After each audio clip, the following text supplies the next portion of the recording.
Hello, everybody. Welcome, welcome. We're so glad you're joining us. We'll just give everybody a minute to get their audio set up, to get comfortable before we get started. We're glad you're here. We know this is a really, really busy time of year. We're appreciative of that. I know when we were planning this webinar, Melissa wanted to give as much time as possible for instruction. So we're coming right at the end of the ONlit project year, and we're just so thrilled you're here. I think there are just a few more people joining. We'll just make sure everybody's got their audio set up and is all ready to roll. Okay, great.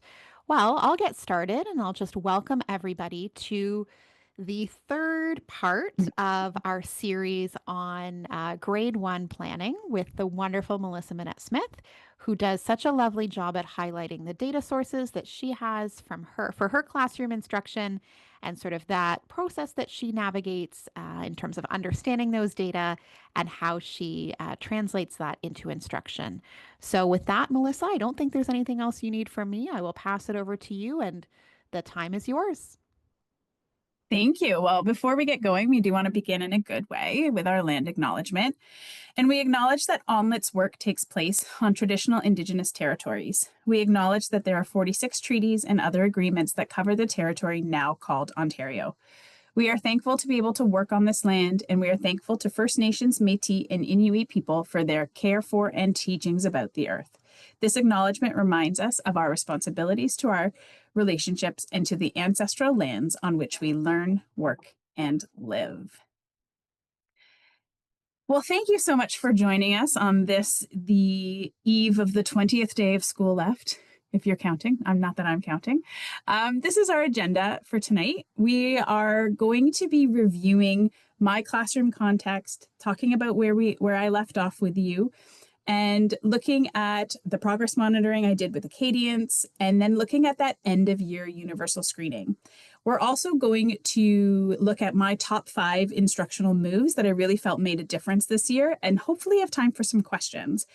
If you are just joining us for the first time, there is a part 1 and a part 2, and that they're being put into the chat right now. And I do highly encourage you to look at those and listen to them if you are interested in seeing the whole process all the way through. I would also, and this is, sorry, Melinda, I'm passing this on to you right away. I would encourage you to look at Laura Bross's webinar that she did at the beginning of the year on her grade 2-3 planning. There's a lot of great stuff in her webinar too, and I sort of springboard off of that. So let's get into it. Thinking about my classroom. What were we up to? Where did we leave off? We kept going with that scope and sequence. We had some instructional groups happening. I had a small group. There was a new booster group that we started for a student who wasn't keeping up.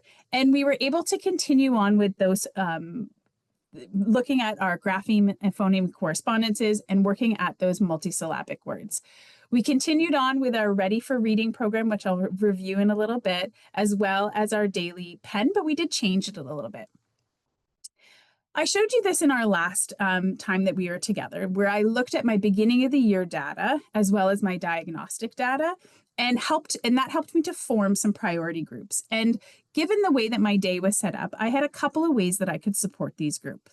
One way that I could support them was in that morning time. So at my school, we do announcements in the morning, and from when they enter to when announcements end, it's kind of like a dead zone, right? I can't really teach anything. Kids are trickling in. Announcements are happening. Those announcements, for the most part, are not relevant to my grade 1 students. They're usually for the juniors and intermediates or the upper grades. So I found that as a great way that I was able to support students. I could do that in small groups of 2 or 3, or I could pull them over one-on-one and just do some really quick intervention.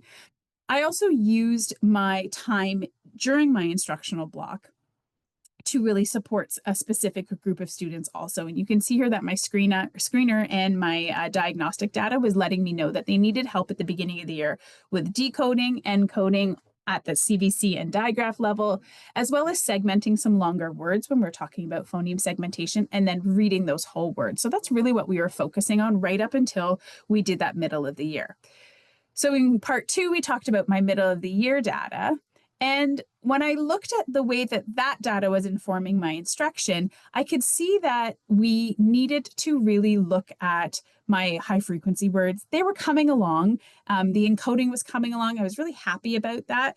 But there were some issues happening on the oral reading fluency. So as you know, in February, we had that oral reading fluency come in on the universal screener. My board uses Acadian, so you'll be seeing a lot of Acadian's examples here. And I had a bit of a devastating blow when I found out that 55% of my kids were reading below or well below benchmark on their oral reading. This was a giant signal to me that something needed to change.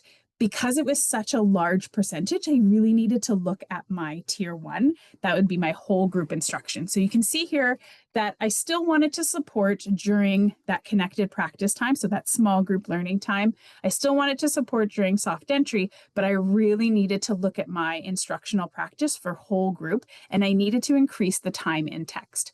You'll see off to the side here that as a team, and again, I've stressed this in other of the part 1 and part 2, that I work with a very strong team of educators who are really dedicated to using the data to help benefit all of our students. And as a team, we decided to use some of our instructional time with a support teacher who was able to take students who were at a level that was a little bit behind where the rest of our students were and really give them some boosts and really work on them on that CVC and digraph level.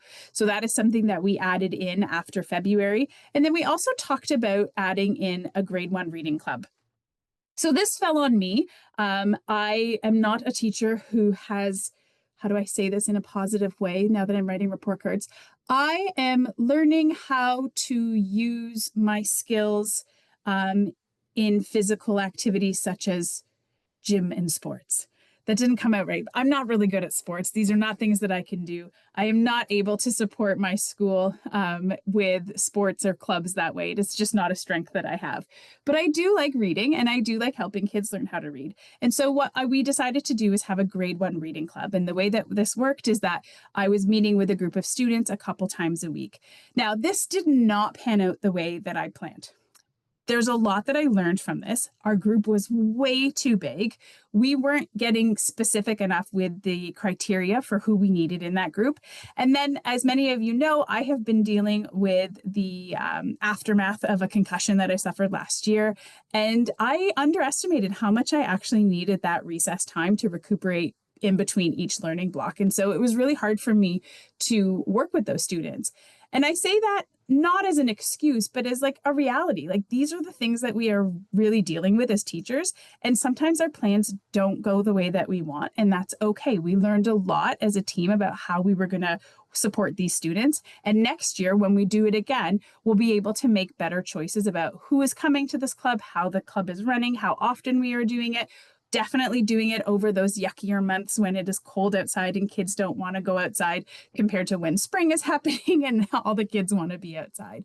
So these were some of the ways that we were supporting our students. As you can see here, as I mentioned, we have that 55% below on that oral reading fluency. And that's really important that you keep in mind that there's 55%. So in my class, it was about 12 students. Knowing that I needed to look at my tier 1, I had to look at my whole block again. So this is a really quick overview of my block. I do go into that language block a little bit in more detail in some other areas. I am very fortunate. I do have a long language block. We have 120 minutes, which I know is not standard across the board. 20 minutes of that is snack. I do make my snack purposeful by reading a chapter book to my students while they are in snack time. But just so that you can see here, basically I've got some oral language and syntax practice. I've got that 40-minute sweet spot of that phonics and morphologic instruction, and it's split up into those two bits where I have the explicit instruction. And then I also have the practice. We do some intentional writing and writing forms. And then I also do reading comprehension separately. So you'll see that that's after lunch. And that's a very intentional thing that I do after lunch to bring the kids back, where we're focusing really on read alouds and reading comprehension through those rich read alouds. This right here, again, is the bread and butter. This is what we are here to talk about and look at in more detail. So like I said before, it is split into two sections.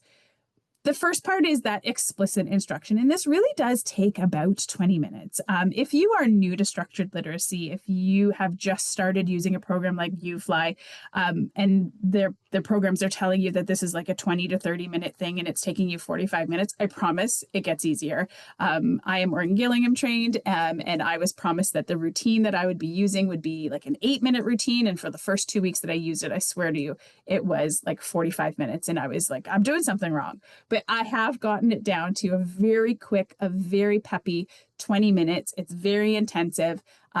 We've cut all the fluff and just do the stuff like Anita Archer says, and we really get down to it.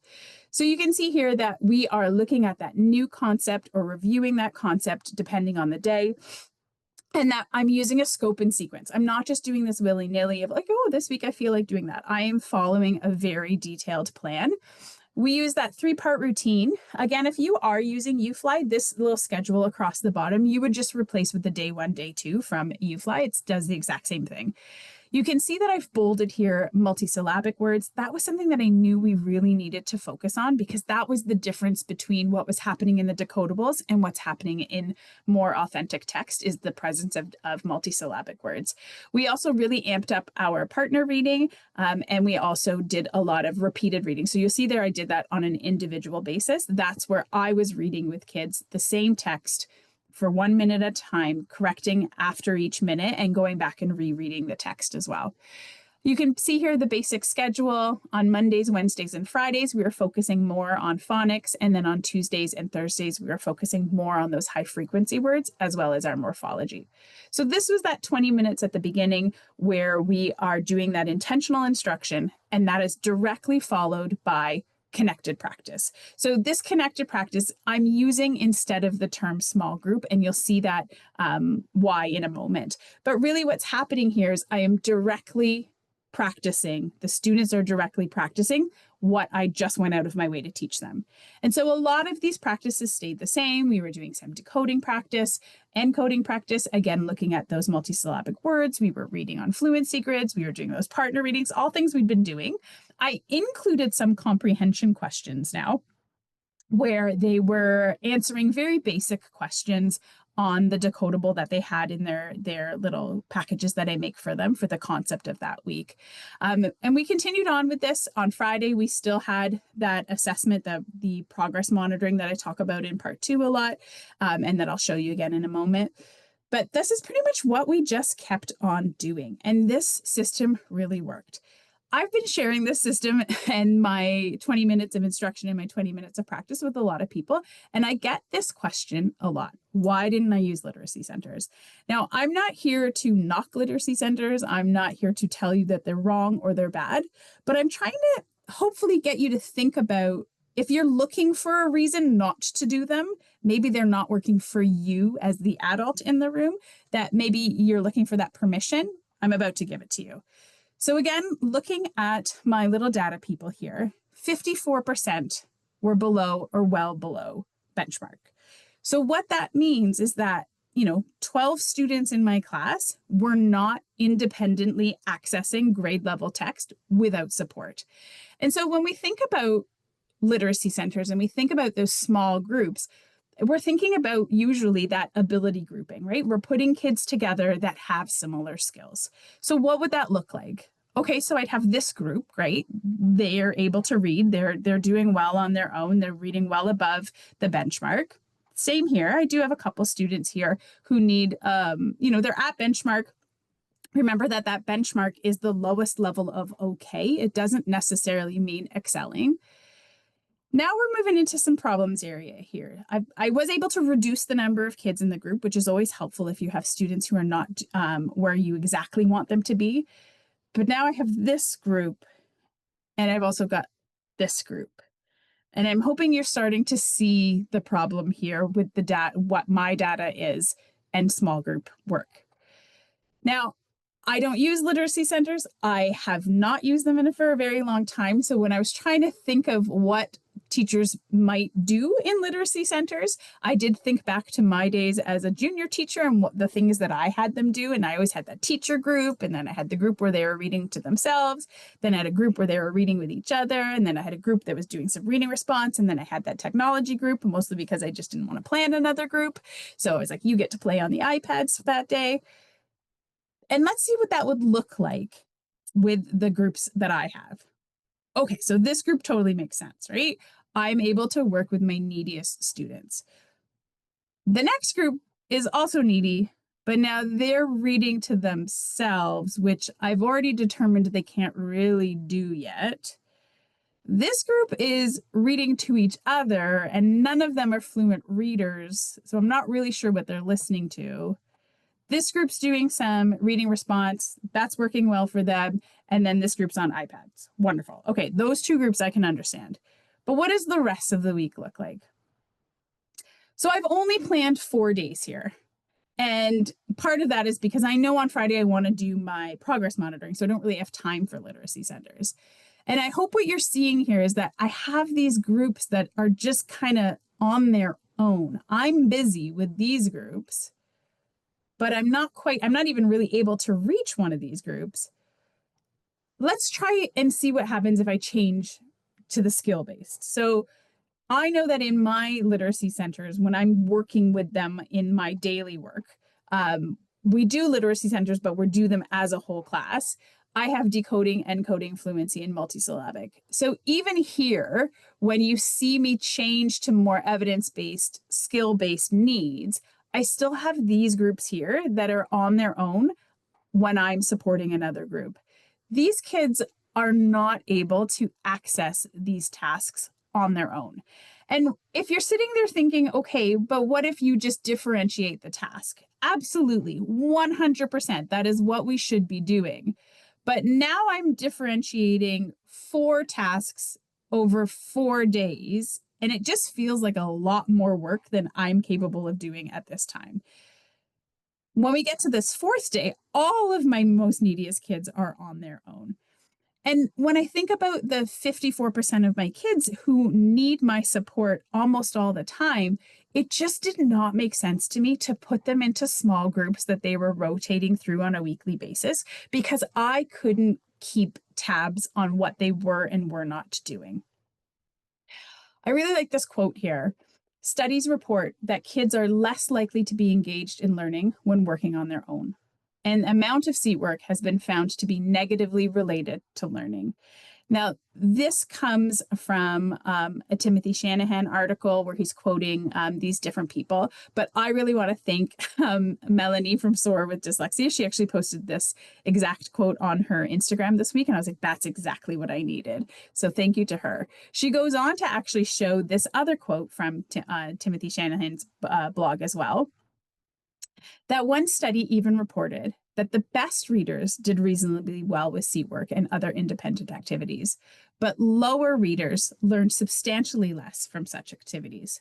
They needed the teacher time. And that's exactly what my students needed. They needed time with me in order to perfect their skills. So if I don't do traditional literacy centers, what is it that's happening in my class? And I sort of hinted at that already, that I am doing activities that you might be doing in independence rotations, but I do them as a whole group. And for my students, that makes sense. And I'm going to show you why. When we are all doing a decoding activity, I'm available to support some students, and the kids who can do it independently are doing it independently. But what's nice about not having them in groups is that not all of my students who might be reading at a certain rate or accuracy level have the same needs. So here for the decoding, I might be supporting these students while the students below are doing something independently. But when we move on to an encoding task, it might be different students that need me. Right? Just because a student can read at a great rate or with higher level of accuracy doesn't mean that they can spell those words, and they might also need your support on that encoding. When we're looking at multisyllabic work, there's a lot of kids who needed my support with that, because that is a new skill for grade ones when we're thinking about the change from kindergarten to grade 1. And when we think about fluency, again, then it's a different group of students. And so by having this more open-ended way of working with students, my groups become fluid. The students who need me on a particular skill are able to get that help, and I'm free to float between the students. So if you can imagine in my classroom, they might be working at tables, or my kids love to work on the floor, so they're often on the floor, and I'm able to move between the groups because we're all doing the same activity. So I'm not working at a kidney-shaped table where the kids in front of me are working on decoding and then going over to another table where they're doing something completely different, but the kids at the kidney table still need me. I'm able to be around more kids. Ideally, these numbers are going to be smaller, right? I don't love that the groups are so big, but by having everybody do that similar task, it's a little bit less disrupting if I have to work with different students, and I'm able to work more closely with 2 or 3 students. And the kids that maybe only need me for helping decoding one word can come to me, and then they can go away. Right? During our connected practice, we are really focused on practicing the skills that we just learned, right? So in those the soft entry and in those booster type groups, that's where I am giving a little bit more targeted approach to those students. As I mentioned in the last webinar that we did, I have been able to keep most of my students on the same scope and sequence, just with different levels of support. And so this system of doing the same activity together that is directly related to what we were just learning about allows me to support more students. So let's think about that progress monitoring, right? You know how much I love this data. This data is so exciting. And if you do follow me on Instagram, then you'll see that I post these little data people all the time. So who did I progress monitor? I progress monitor any student who is below or well below benchmark on nonsense word fluency, the correct letter sounds, or the whole word reading. I also, now that we had the oral reading fluency, would progress monitor anybody who was below on the words correct per minute or their accuracy. The further they are from the benchmark, the more frequently I checked in, but generally it was about 2 to 4 weeks. For my students who were not successful in getting a lot of words on words correct, I focused mostly on nonsense word fluency, especially that whole words read, and I checked in on the ORF every 4 weeks instead of every 2 weeks like I did. So you can see here I had 4 students who I was looking at their nonsense word fluency, and then I had 14 students who I was looking at their oral reading fluency. So even though I only had 12 that were below or well below, I had those 2 students who were just at benchmark, and I really wanted to make sure that they were still improving. I also continued on with the progress monitoring that we talked about before in part 2. I was doing that weekly pen review. We call it the daily pen review, but I only did it once a week with the sound and the word and the sentence and the dictation. And I still did that ready for reading. And again, if you missed part 1 and 2, that's explained in that, but I'll be talking about it in a moment. So just in case you are absolutely brand new and not sure what I'm talking about with these benchmarks, the benchmarks come from Acadians. They are very well researched and they are very well tested. And here's just a snapshot of the grade 1 of where we were headed from grade to grade. So I get some flack about these data people, and I promise you that when I'm showing you a little tiny person that is red, nowhere in my brain am I deciding that that kid is a red kid or that kid is a low kid. It's really easy to look at the data and just see numbers.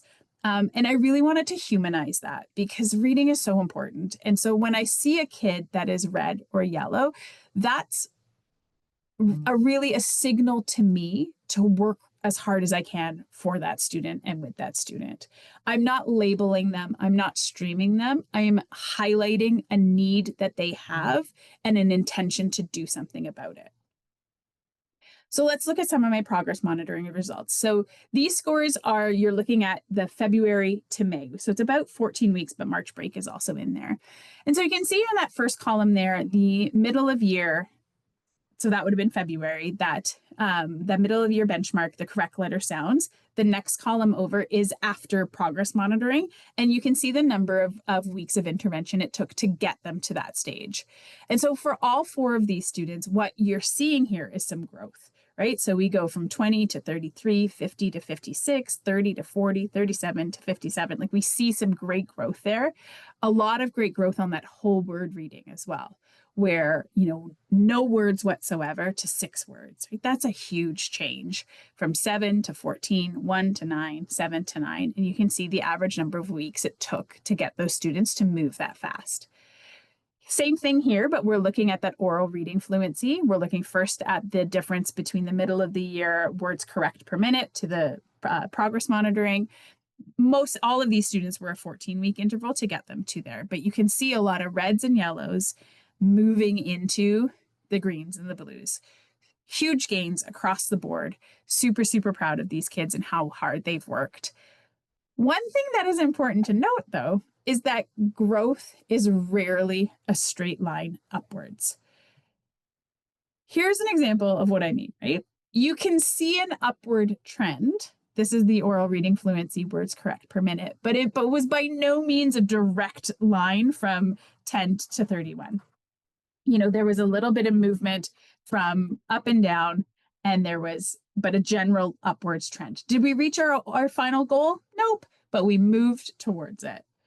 As opposed to this student who was up and down and up and down. Still, we have that overall upward trend, but there was a lot happening with this student, and it was interesting to see how from time to time they were not necessarily moving upwards.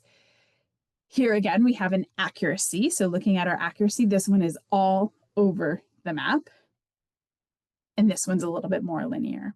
And so when you're looking at growth, the progress monitoring, one thing to remember if you do decide to do this, especially if you're going to do it next year, is that you got to just keep going. You don't know necessarily when it's going to move into that upward tick. So if we look here, right, 39%, we had a big jump, and then it went down, and then it stayed the same, but then we had this big jump again. And sometimes that's what happens, is that you have that little bit of a gap, and then we move that. We're looking for that upward trend over time. So here, this chart that I'm going to show you is the percentage of kids that are below or well below benchmark. So when we look at our correct letter sounds in February, 27% of my students were below or well below. Compared to May, we're at 10%. On whole words read, 18% were well below or below, compared to 5% in May. On our oral reading fluency in February, we were 55% below or well below on words correct per minute, compared to 23%. And on our accuracy, we went from 50% to 18%. And so if we're using data to inform whether or not the instruction was in fact effective, then I'm getting clear signals that I'm heading in the right direction, right? I can see, not just by feel, not just by gut instinct, that what I was doing in the classroom was impacting them in positive ways. So let's look at that with my little people, right? My humanizing numbers. So you can see here, there was a big change in the correct letter sounds from February to May. The whole words read, the words correct per minute, and as well as the accuracy. And I need you to, if you're like, yes, so positive, and you're feeling like, yay, this is so great, can you just hold on to that feeling, because end of year data is coming and it's a little less lovely, but we're going to stay positive. So end of year screening, not mandated. I did not have to do it, but I screened every single one of my students. And there's a lot of reasons why I did it. One, I clearly believe in this method. Like, this has really been impactful for me. I see the gains. I see how it's making a difference in these students' lives. I love the data that I get from it. And I love the confirmation of what I'm doing in my practice and whether or not it's working. But I also love it when it shows that what I'm doing, it doesn't work. And then I can make some changes in a timely manner. I really wanted this data to support transition into the next school year as well. And I was just curious to see, like, what happened? What was the growth? Did we do what I set out to do? So how did I fit it in? This is a big one, right? We know that for the mandated ones, there was support in a lot of schools of who was going to help. Maybe you had somebody coming and do the screening for you. But I just wanted to keep track. I have 22 students. One of them was away on an extended leave, so I didn't count that person in. But this is how I got it done. So again, for 1 week only, I stopped that soft entry support, and I was able to get 2 kids done during that morning block. that morning entry, that 20 minutes before instructional time started, I was able to get 2 kids done every day. During our snack period, I got 1 student done. I still was able to read our chapter book, which was great. In that instructional downtime. So when I talk about instructional downtime, I'm talking about how, like, you've given instructions, they're working on the thing that you've asked them to work on, whether it be math or science or social studies or even language based, and I'm pulling students then.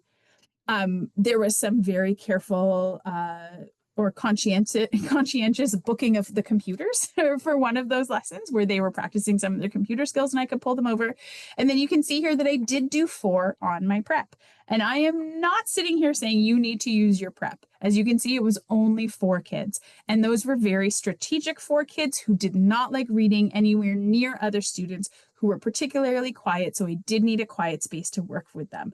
The rest of the students did it right out in the open, the same way that I did any of the reading checks that I did before I became trained in this method. So this is how I fit it in over the course of the week, right? It did not require, lots and lots of my time. I was able to just get little ones in here and there. So let's look at the scores. So what you're seeing here is the reading composite score over the beginning, the middle, and the end. And what you can see is that there is a slight reduction. We started with 9 students, then we went up to 10 students, then we went down to 8 students, a very slight reduction in the number of kids whose overall reading composite score was below or well below. When we look at whole words read, we were able to cut that number in half. So you can see at the beginning of the year, I had 8 students, and then we went to 4 students, and then we went to stayed with those same 4 students. The percentage changed only because, again, like I said, there was a student away, so the percentage is different. When we look at that words correct, we started with 12 students at the middle of the year who were reading below or well below, and now we are down to 9 students. And when we looked at accuracy, we had 11 students to 11 students. And so you might be saying, oh, well, their accuracy didn't change at all because it's 11 students. But there's a little bit more to this story. And this is where the data gets really exciting. So you can see here again, 11 students, below or well below in their accuracy. But when we look at it more clearly, there's a big difference in that 50%, in those 11 students. The number of students who were well below was significantly reduced. So you can see that while I still have a number of students in that yellow area, it is a lot, the overall number of students in the red are way lower than it was. So this is, for me, a huge win.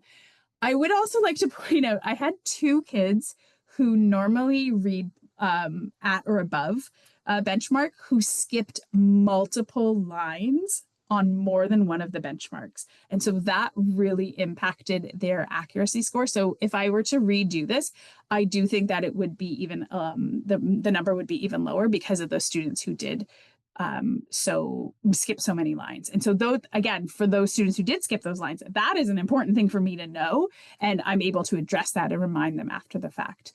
So for me, this accuracy, this is what we were really working on, even more so than the fluency, was improving their accuracy with their reading. That was really a focus of mine. So I'm really happy with how we were able to reduce the number of kids who were well below on that. So when we look at that, here's those May 20th scores, right? And when we see these people, it's like, okay, we're back in that red zone, right? If you remember where we got it from, got it down to, but the benchmark changed, right? So these students who have improved, now that the target has changed, because of course we want to see growth over time, that it looks as if they haven't moved. And this is why you need to do a little bit more digging. So when we look compared to February, there's a big difference here. Like, we do have a reduction in the overall number of students. But when I take the raw scores of their of their end of year, if I take those raw scores and I use the color system of the beginning of the middle of the year, this is what we see. Right? So again, the benchmark has changed. These students are no longer at benchmark, but just to see overall growth, it's really, really uplifting for me to look at it this way, to see just how many students started not being able to read these texts and how far we've come. Again, looking at that accuracy, we were able to reduce this. When we look at the score compared to February, again, we have a reduction in the number of kids who are well below. But if we use that raw data, again, if we use those scores and compare them directly, this is what we see. And that to me is a huge change in their scores and a huge improvement in their overall accuracy. In grade 1, at the end of year, we introduce the retell. And this is where I am not surprised by the results, but they are not great.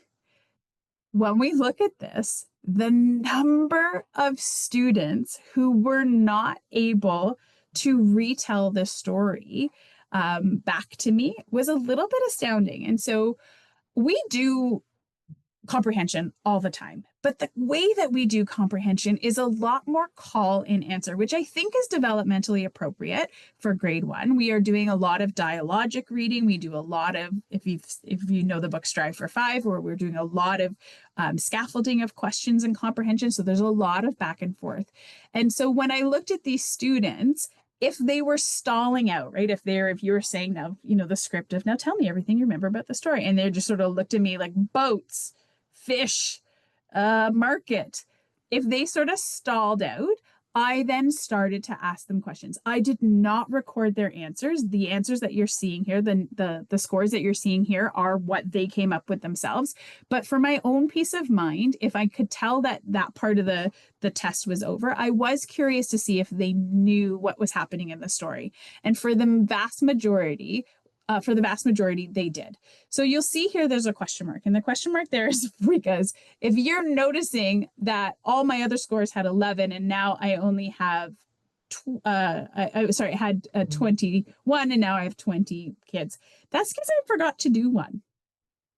So I'm putting that there in an act of complete humility, of being humble and vulnerable with you, that I just didn't do the retell. If you're on using Acadians Learning Online and the child doesn't get to 40 words, it prompts you to skip the retell, which is great in middle of the year because you don't need to count it anyway. But at the end of the year, you want that score. And so I had skipped it and then immediately texted my ONlit team being like, wait a minute, I'm supposed to do that, right? And so it's always good to check in, but I don't have that score because I had done that. And so I put that in here sort of in a lighthearted way to let you know that it's okay to make a mistake. Like, the world has not crumbled. I will get a score from her when we do the progress monitoring, but that we just kept going, and that's okay. But when I talk about the kids and who I'm actually worried about, it was sort of really only 3 kids who absolutely had no clue what they were reading, that they were using all of their ability to read and decode that text and were in no way listening to the story. And so that's important for me to take note. When I look at the types of stuff that they were doing, and I was looking at their mistakes, I wanted to sort of figure out, were there any trends? And of course, we had those multisyllabic words. I was very curious and interesting to see how many of my students were missing the suffixes. They just weren't reading them. And as you probably well know, the suffixes carry meaning a lot of the time and can change their altered understanding of what is happening in the text. So for them to not read the suffixes, then that's problematic. A lot of them were making simple substitutions, right? So if it said into, they were saying onto, or if they, very visually similar mistakes or contextually similar errors. And then, like I said, I had a couple of kids skipping entire lines of text. And I will say that the text is quite small compared to what my kids are reading. And that's just a learning note for me, is that getting kids to read text that's more in line with what they might see in different types of books, it can be helpful. I did, prompt to put the finger on the word in the tracking, but some kids still were able to mix lines and skip lines. So when you can see here, this is what I'm talking about with the suffixes. So this kid here said want, movie, need, right? And so those are small errors, but they still carry some meaning, right? That is happening in the past, or that there's more than, going, we don't say going to the movie, we say going to the movies, and that they needed money is different than need money, right? And then this was one of my students who previously had zeros. was not able to read anything on the Acadians at the beginning of the year, and for actually the first 3 or 4 progress monitoring. And you could see here that she's getting a lot of the CBC words or the high frequency words. And so that was really promising. One thing that you see a lot on the interwebs, although I try to stay away from some of those groups, is that the oral reading fluency is too hard, right? So that it's too hard for the Ontario context. So I looked at that. Here's one of the passages that they had to read, the first 77 words. And these are the 4 words that I wouldn't anticipate them to know. Everything else we had taught, we had covered, we had gone over in our scope and sequence.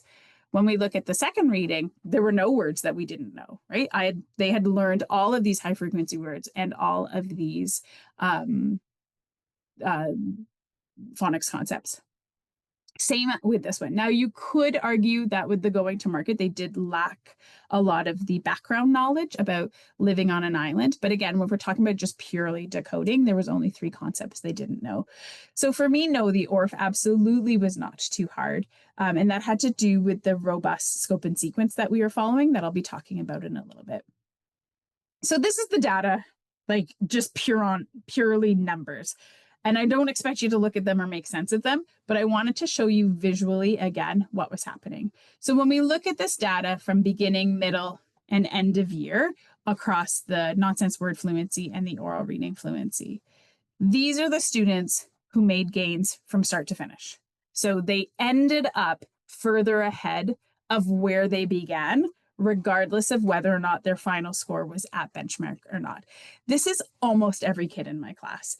And so when I'm thinking about the data, yeah, I could just sit there and be really upset that they didn't make, that I still had 50% of my kids not at benchmark, although it was a little bit less than that. I could get really upset about that. But when we're looking at absolute growth from beginning to end, this is huge, like almost every kid. These students here also made growth, but they kind of stalled out at that middle of the year. There wasn't a lot of growth happening from the middle of the year to the end of the year. That, again, to me, is really indicative of what was happening. We changed some of our instructional practices. Remember what I've talked about, that the instructional practice sort of followed the majority of the group. And maybe for these students, I just wasn't doing a good enough job at reaching where they were at in the way that they needed. I got them to a spot in the middle, but I couldn't carry them all the way to the end. This group here, they stalled out, but they were well above, right? So it's when you have 99% accuracy to begin with, it's hard to stay at it. But they stayed, even though they may have gone down, they still stayed well above where they needed to be. These ones here went down from beginning to end of year, but they also did that at the cost of really boosting up their whole word reading. And sometimes that's a trend that we see, that the correct letter sounds will go down as they begin to read whole words. That, again, to me, tells me that while they're making improvements, they're becoming more proficient, but that fluency is still a need for them. And they still need to continue practicing those fluency skills. They're not quite fluent enough to just read automatically. This here, I just wanted to pick out a few kids who made huge gains, right? To go from no words to 14 words, or no words to 23 words, or 2 words to 27, or 12 words to 36. Like, that's a huge gain for those students on that whole words, on the whole word reading. Those are big gains to make. When we're looking at that oral reading fluency, I have some kids who improved by 66 words or 44 words, which is a really big improvement. And when we're looking at that accuracy, right, I have kids who improved by 41, 43%. Like, this was really important because I was able to see like such growth in my students, and this data really helped me to do that. It helped me to make sure that what I was doing was correct, but it also was affirming to know that growth is happening. And as I mentioned before, one of the things that I really wanted the data for was so that I could pass on some really good evidence-based information to next year's teacher. So when we look here, I don't know if you had data walls in your school, but this is kind of what it looked like, right? You had the student and you knew what level they were, and that's all you got. You didn't know why they were there. You don't know what the issue was. But when I use programs like Acadians to help make sense of their foundational reading skills, I'm able to pass on information like this. So instead of just saying they are at a PM level 6, I can say They're reading CVC with developing fluency, whole words read, 4. They're increasing their fluency on high frequency words. Requires support with adding complex grapheme phoneme correspondences to the bank of sound knowledge. And I can give the scores that they need, right? I can give hints of where the teacher should begin, review consonants and short vowels, and begin with blends and digraphs. Similarly, for a student who, seemingly might be at the level that we said that they needed to be at, or even in this case beyond, they are developing fluency with complex grapheme phoneme correspondences, and I can give the actual score. I can give that heads up of starting with the high frequency words, reviewing those, and then restart vowel teams and encoding. And so in order, in my excitement of this data, I did share some of it with Laura Bross again, who I believe is here tonight, and maybe she'll be able to answer some questions for us if you have questions for her too. She's a grade 2-3 teacher, and so I really wanted her opinion of that data. And she was like, no, this is so great. What you've done means that at the beginning of the year, I can review the multisyllabic words. I can start with CVC in September and then review those CVCs and then start right in with vowel teams, right? And she had this really good point that when you're working as a team across grade levels, that sometimes one teacher can do all of the front loading and the next teacher is the one that takes them to the benchmark. And she was mentioning about how we need to think about those number of repetitions, right? And that some kids need a lot of repetition. And if the grade 1 teacher does 100 repetitions, and then the grade 2 teacher does the other 100 repetitions, that they can make that stick and work it together. But that there's no way that the grade 2 teacher can do those 200 repetitions all on their own, right? And there's this importance with this data. And part of the reason why doing the end of year data was so important to the team at our school is that these students are all of our students, right? And we are working as a team from kindergarten to grade 1 to grade 2 to make sure that they are meeting those benchmarks. So now that I have this data, what's my plan for the next 20 days? Because there are still 20 days of instructional days of school left. I still have 5 more grapheme phoneme correspondences to teach. Like I still have the plan to teach these 5 more skills.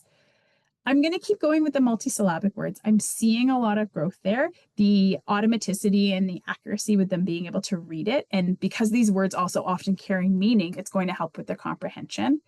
I'm going to focus on those suffixes. We're back into the review stage of all the suffixes and prefixes that we have learned. Prefixes, they had no trouble reading, but those suffixes, they kept dropping them. We're going to continue to work on this comprehension. We're doing that through interactive read alouds, as well as retell strategies. We're also starting to write our own books, which I think is going to help them retell their stories. I'm going to keep progress monitoring. I love progress monitoring. It really gives me the feedback that I need to make sure that what I'm doing is working for them and that they're moving toward that goal. I can still get 2 more rounds in, right? So I'm going to be doing it, maybe not this week because I've been away for a lot this week, but I can still get another 2 rounds in. So that's my end of year data. That's sort of what happened. It's not exactly how I wanted to end the year, but like I said, when I focus on the individual growth of these students, every single child made gains. They made them at different rates for sure. And some kids just, skyrocketed. Some kids stalled out a little bit, but overall, every kid made gains. And one thing when I'm thinking about my class that I'm really, really proud of is the culture of reading in my classroom. And I took kids who at the beginning of the year were always choosing preferred activities other than reading to kids who are absolutely excited about books, especially read alouds. They're able to choose decodables out of bins and they will read them to each other and read them to their friends. And I think that while that maybe I could have done without the data made sure that I was giving them the skills so that they could access that all on their own. So thinking about those top 5 instructional moves, the things that I plan on doing again next year, I am teaching grade 1 to a very different group of students, but these are the things that I am planning on doing again next year because they were working and I'm going to just stick at it. So thing number 1 is keeping the routines the same from week to week. Our oral reading and writing routines, they could expect it, they anticipated, they knew what was expected of them in the 10 minutes that we were working on those routines. I'm going to keep having a robust, explicit instruction as well as practice. And I'm going to keep the home reading program the way that I had. So when we look at that oral reading program, it's very, very simple. We would start with a prompt, sometimes a video, sometimes right now my kids are obsessed with bird feeders. So this is what we've been doing. We'll be watching live bird feeders.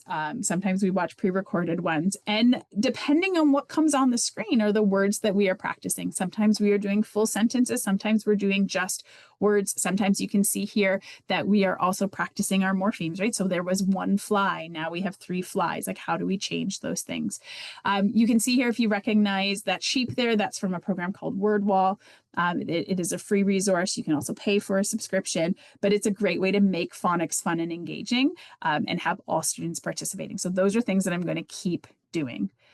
That robust long range plan, right? So my long range plan is flexible in that some weeks I do more, some weeks I do less, but it's all based on Appendix A. So if you have not seen Appendix A, we can put it in the chat for you there. But this is really the lists of what you are expected to teach from a grapheme phoneme perspective, as well as any spelling rules or morpheme. And so I literally highlight them as I go. I made sure they were in my long range plan, but I love checking them off. So you can see here, I still have a few left to go.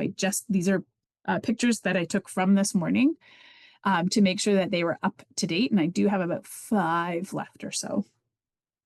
And then that home reading program. My home reading program is super simple. Whatever seat worky stuff, and I know I talked about not having a lot of seat work, but we are doing it together in an engaging way. Any of that stuff, so the decodable reading, the multisyllabic words, the encoding pages, I give those kids to the kids at the beginning of the week.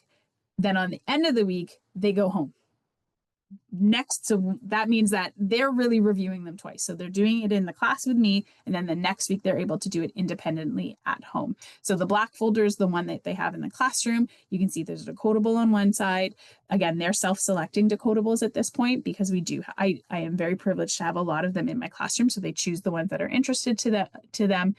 Any work that I do during the week that might be needing to go home goes in that file folder. You can just see it's very simple, has everybody's names. And then whatever is in that file goes in the yellow folder. The yellow folder goes home. Just a hot tip as a parent, if you are sending anything home in a folder that is expected to go back and forth from school, please make it a bright color. I once had a year where my children's folder was dark blue. That gets lost in the abyss of a house. So just please make it bright so that a child can always find it. Orange is also an obnoxiously bright color, so that's a good one too. So that's the home reading. It's not an expectation. I do not check that they are doing it. It's up to parents. Everybody's different, but it is one of the areas that if a student is not making gains as fast as I would like them, it is an area that is easy to talk to with parents about how, oh, are you having them read through their folder for 3-4 minutes a day? Just again, to get that extra practice. Instructional move number 5 is that multisyllabic word. I didn't start doing that, I think, until about January this year. Next year, I'm definitely going to start it earlier. I did start by teaching specific syllable types like closed, open, magic-y, etc. as we were learning them. And then we sort of moved more into that morphological side of looking at multisyllabic words. So when we're looking here, again, you can see we do this whole group. There are my kids on the floor. This is literally from today where I have them highlight the vowel teams because that's really what the vowels are how we say them. And then we're looking for any suffixes or prefixes. If you're looking for a multisyllabic routine, then ONlit does have this great poster that you can download. On the back of the poster, it has the script for the teachers of how you might do it. So you can see finding the prefixes and suffixes, underlying any of the vowel spellings, and then splitting apart the vowel sound. So this is a great routine for kids. It really helps them to start that, to find the meaning in the word with the prefixes, but also get that left to right reading. And so this is definitely something that I will do again, but I'm going to start it much earlier in the year. Time and text. So this was a big thing after the January. in February, when we met in February in part 2 of what I really needed to focus on. My kids just weren't spending time in actual text. When we were doing our connected practice, they would have whatever activity I wanted them to do as whole group. And then I was sort of letting them go off and explore manipulatives. And while those are great and they're fun and they're engaging, they weren't helping them become better readers. And so having that time in text, so again, having the beginning of the day an expectation that they're reading, bringing in that partner reading, and then doing a little bit more focus throughout the week on reading longer words and reading full on text was really impactful for them. So again, that is something that I'm going to introduce earlier in the year next year. Progress monitoring, this was great. I'm going to keep it A because it was really, really easy. They like it. They don't mind being called over every once in a while. For students who you know can handle it, showing them the data and showing them the graph going up was really motivating. They really liked seeing themselves improve, and they could see how that was working for them. Again, I'm not just talking about Acadian's progress monitoring. We did lots of different types of progress monitoring in my classroom. So you'll see that we had Acadian's, but then we also had the daily pen review. We have that again on the ONlit. I think Melinda can put it in the chat there. You can do this on a daily basis. Laura Bross talks about this a lot. She created this lovely form. I do it more on a weekly basis at the end of the week. Again, if you're using UFly and you're doing that type of progress monitoring, this is the same idea. It's just a little bit different. In part 2, I also talked about the ready for reading. This was a very simple thing that I still do on Fridays, where my kids are reading a book. So they come to me. Sometimes it's the decodable text. Sometimes it is the one that comes from the scope and sequence. Sometimes it's a book off the shelf. Sometimes it is a fluency grid. And I just use Google Forms to very quickly click off what it is that the skill that they're working on. And then I can type in a really quick note about how they are doing, right? Are they able to, what was their fluency score? Or are they having trouble with vowel sounds? I can really keep that going. So this type of progress monitoring is absolutely something that I'm going to keep doing next year. And again, doing this earlier. This is again something I started later in the year, but I'll be doing this right from the beginning next year. And then number 5, again, that data informed instruction, right? My diagnostics at the beginning of the year, they told me where to start in that scope and sequence, but my progress monitoring told me how fast or how slow I could go. Right? It helped me guide that instruction for the individual students who maybe needed something different than the whole group. But it was those two things together that really made sure that my instruction was meeting the needs of all of my students, not just some of them. And because I am me and I can't stick to top 5, I've got a 6th, having somebody to reach out to. Knowing that you have people who are interested, and I would hazard a guess that everybody here are people that are interested, having people to reach out to about your data or about what you're doing in the classroom is so important. I have I'm in a great team of 4 teachers. We have a really great culture in our school about asking each other questions. My great partner, who we share a set of bathrooms right next to each other. It's not uncommon for her to come walking into my room with an iPad to show me what she just did with a student on progress monitoring, or vice versa. It's not uncommon for us to say, you know what, they're still stuck at this level. I don't know what to do. Do you have any ideas, right? Finding your team. It doesn't have to be school-based. I know for many years mine wasn't school-based. I was going outside of the school to work with teachers who had the same sort of mindset with me about this data. But these are the things that are just going to help you keep going and keep finding motivation. If you need somebody to reach out to, you can reach out to me. It's my favorite thing. I love supporting teachers on this journey. I wanted to end this. We're almost done here. And I wanted to end on a super positive note. And I wanted to show you just how far some of my students came. So sorry, my cat is now about to jump up on my lap. Okay, this guy's got to go. That's the first time that's happened. Okay, so this is where one of these students started. So you can see individual sounds, no blending whatsoever, not blending a single word. And this is where they ended up. So from not blending a single word to being able to read 36 words per minute with 80% accuracy, huge win. Same thing. This child was not oral blending anything. She could say the sounds in the words, but was not able to blend. If you're like, well, you gave her a check mark. Might be hard to see. Those are two different colors because they're at two different times. So the purple one is that first one that you see. So again, I said do alpha on her. Like this was a student that I was concerned enough about that I wanted to check each individual sound. She ended with 31 words per minute and 82% accuracy. Huge change. Not reading to somewhat reading. This student here was able to read some of those CVC words, which is great. That's exactly where we would expect them to leave kindergarten at, but had no real digraphs or ability to read those in words, right? Couldn't say the SH or the CH. 36 words, 92% accuracy. Barely reading to reading. And then we've got this student again, able to read those CVC words, had some of those digraphs, but not reading blends at all. Couldn't read BR as br, right? 64 words, 96% accuracy. Barely reading to fully reading. And then the student here, again, you could see him visually segmenting in his head, couldn't read the blends, couldn't read the digraphs. 68 words per minute to 89%.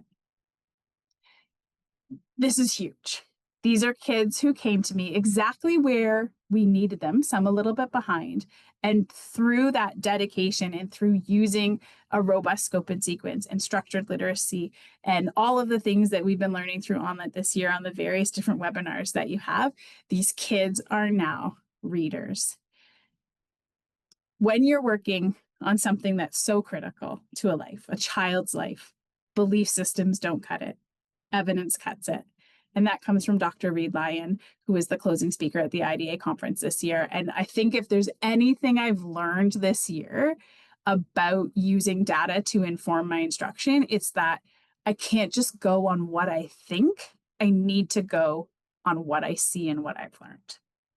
So that's that. Well, Melissa, thank you so much. Oh my goodness. It's been wonderful just to get that update in terms of what's happening in your classroom, your reflections on it.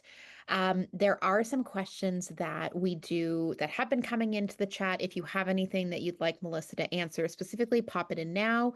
I'll give you a minute to catch your breath. I know it's a whole lot to to chat for an hour straight.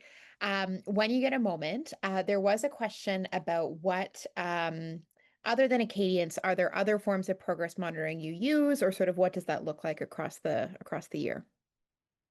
Yeah, I would say like, if we're thinking about like the whole picture of assessment, like those types of formal assessments, it was the diagnostic on something like a core phonics screener at the beginning of the year, the Acadience stuff, and then doing the Acadience progress monitoring, as well as those weekly or daily pen reviews, right? So the daily pen review, which again was on the ONlit website, it's basically the same thing that comes with a lot of the UFly ones. I know a lot of people in Ontario are using UFly, but that idea of that I'm checking in to see, do they hear the sounds and can they spell the sounds of the words that I've just gone out to teach them? And can they do that in sound isolation? Can they do that in words? And can they do that in sentences? And that, for the most part, was all I was doing. There were a few one-offs here and there where I would check in on their encoding of like high frequency words as well. Those are sometimes included in the daily pen reviews or those UFly progress monitorings at the end of each week.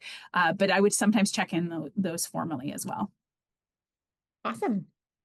And then another comment was from Laura. She sort of, and not actually even a question, but she sort of pointed out that idea that she hadn't really thought about that idea of tracking the number of weeks of intervention. So I was just wondering if you wanted to expand a little bit on, why you collect that information and sort of the insight that it gives you. That was really just purely for talking to other teachers about it. It's not something that I track internally, like, oh, I'm hoping to get them there by 4 weeks or 6 weeks. It was more as a means to convince other teachers why progress monitoring should be done, because you can see how quickly an intervention is happening. But like, it is an interesting thing to collect in that, you know, if a student is not making typical gains, right? And if you are using a program like Acadians, you can use their pathways to see if the progress is happening at a typical rate and above typical rate. Really, what you're trying to for sure identify is the students who are not making gains fast enough to have an overall impact, right? So you saw there that I do have one student who was continually being like was further behind the rest of the students in the class, and that despite more and more intervention, they weren't quite making it. That was really good, for lack of a better word, ammunition for my in-school teams to say, listen, like, I'm doing all of these things. Here's what this person's getting. Here's what everybody else is getting. This is the rate that everybody else is moving at. And you can see here, it's taking this student much longer. This is a child that we need to really put some resources on. And that is the point of the universal screener, right? The point is to identify the students who are not do not have the same foundational skills, and then do something about it. So having that timeline on there, while not a requirement, was really great to be able to say to my, you know, in-school teams and my administration, like, look at what's happening here, right? This is how long it's taking for this student. Mm-hmm. I'm I'm just getting wondering, aggressively attacked by a cat right now. you sure are. Oh my gosh, you really are. Um, can, if we could just sort of pull out that that piece around, you know, a referral.